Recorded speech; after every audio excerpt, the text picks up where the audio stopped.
साथ बेगूसराय के संभावित उम्मीदवार रीता देवी हैं और आज इन्होंने स्तुति विवाह भवन पर अपना उपस्थिति दर्ज कराया है और यहाँ पे आज अहम बैठक होने वाली है क्योंकि 9 तारीख का लिस्ट आने वाला है और जिसमें से इनका भी नाम हो सकता है। हम बात करेंगे। सबसे पहले हमारे चैनल में आपका बहुत बहुत स्वागत है मैम। जी, आप लोगों का भी धन्यवाद। क्या कहना चाहेंगे आज की बैठक क्या लेकर अहम भूमिका रहेगी आज की बैठक में? आज कार्यकर्ताओं की बैठक है और इसमें हम लोगों के प्रशांत जी के माध्यम से जो टास्क हम लोग को मिलता है उसको पूरा करते हैं।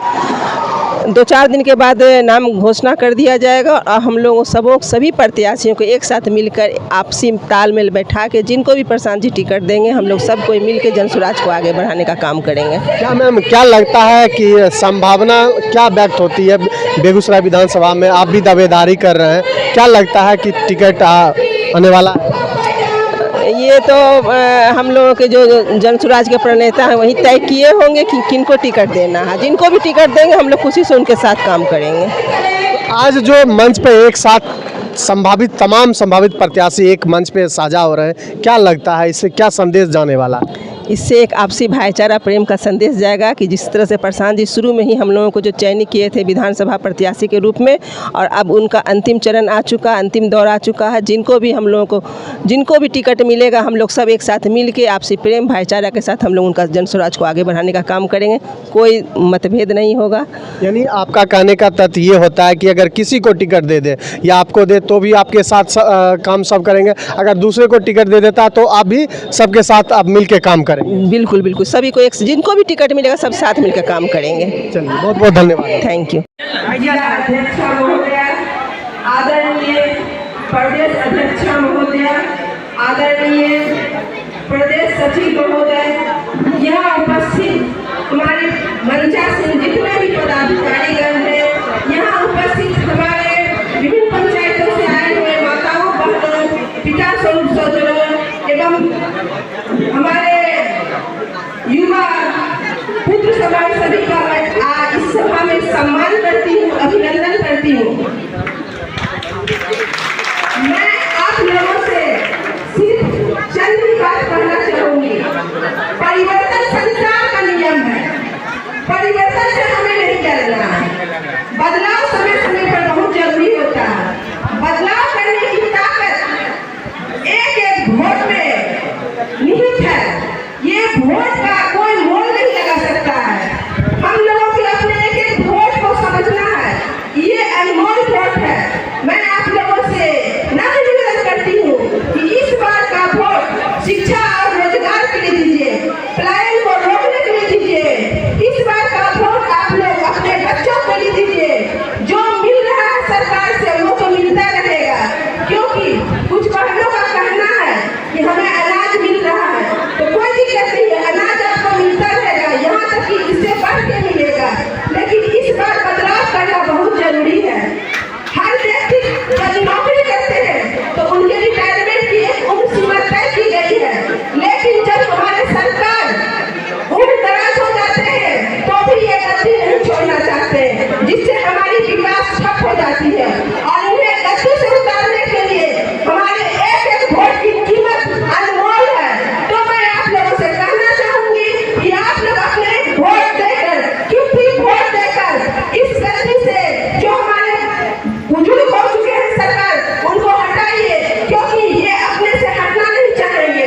तो अपनी ताकत को समझते हुए नई सोच के साथ नई बिहार को बदलने के लिए, नई व्यवस्था को बदलने के लिए नई सरकार बनाइए, नई विधायक बनाइए जो ईमानदारी से आपका काम करे, जनता का काम करे, क्योंकि जो ईमानदार व्यक्ति रहेंगे उनका जमीन हमेशा जिंदा रहता है।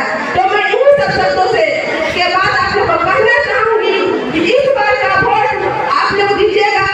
चुनाव चिन्ह है स्कूल का बैच और आप लोग बिहार की व्यवस्था को बदलने में अपनी ताकत झोंक दीजिए।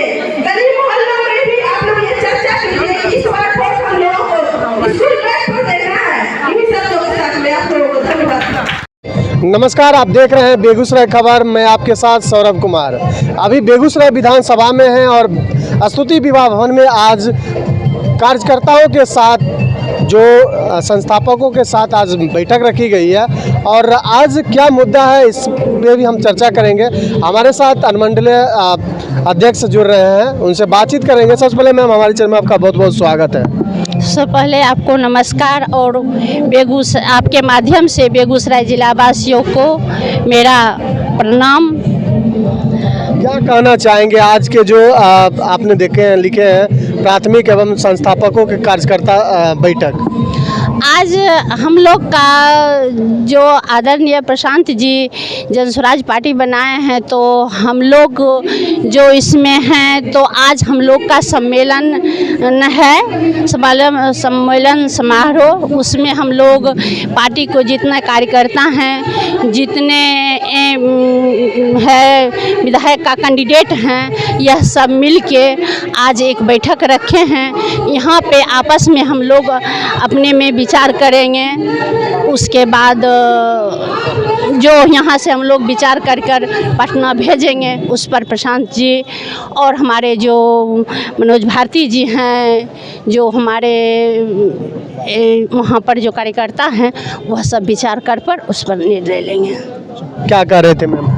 तो और हमारे यहाँ से जो हमारे प्रदेश का जो हैं सरबज अली जी और महिला अध्यक्ष हैं पहले सुभद्रा सहनी जी, वो भी आ रहे हैं हम लोग के मार्गदर्शन देने के लिए। तो हम लोग उन्हीं के साथ बात विचार करेंगे और अपने बिहार में बदलाव लाएंगे। जनस्वराज का जो ये 5 मुहिम है, जो जनस्वराज का जो हमारे सूत्रधार आदरणीय प्रशांत जी जो न 5 संकल्प लिए हैं कि जिसमें युवा हैं, बच्चे हैं, महिलाएं हैं, हमारे बुजुर्ग हैं और हमारे किसान मजदूर भाई हैं, इस सब के लिए वह कुछ न कुछ किए हैं और संकल्पित हैं। तो इसी 5 मुद्दा पे भी हम लोग चर्चा करेंगे। और सबसे ज़्यादा है कि आज तक बिहार में शिक्षा का माध्यम बहुत कम है कि हमारे जो गरीब का बच्चा है वो पढ़ नहीं पाता है। आज हमारे आदरणीय प्रशांत जी ये जो हैं वो इसके लिए संकल्पित हैं कि हम 15 साल बच्चा तक वो प्राइवेट स्कूल में बच्चा पढ़ेंगे और उनका फीस हमारे सरकार देंगे, इसके लिए संकल्पित हैं। तो सबसे ज़्यादा हमें महिलाओं को अगर उनका बच्चा पढ़ लिख लेगा और कुछ कर लेगा तो यह सबसे बड़ा खुशी का बात है। पैसा तो बहुत आता है, जैसा देखिए नीतीश कुमार जी इतना दिन से तो किसी को रोजगार के लिए नहीं दे रहे थे, लेकिन आज जब इलेक्शन का टाइम आ रहा है तो 10,000 रुपया दे रहे हैं। आप ये हमको बताइए कि 10,000 में कौन बिजनेस होगा? कोई बिजनेस हो सकता है? तो ये तो लॉलीपॉपे ने दे रहे हैं, सब महिला को ठगने का काम करने। तो वो ये नहीं समझ रहे कि अब महिलाएं ठकाने वाली है नहीं, महिला अब खुद अपने ले रहे हैं संकल्प कि हम लोग को बदलना है, अपने बच्चे के लिए बदलना है। बहुत बहुत धन्यवाद आपका। चलिए धन्यवाद।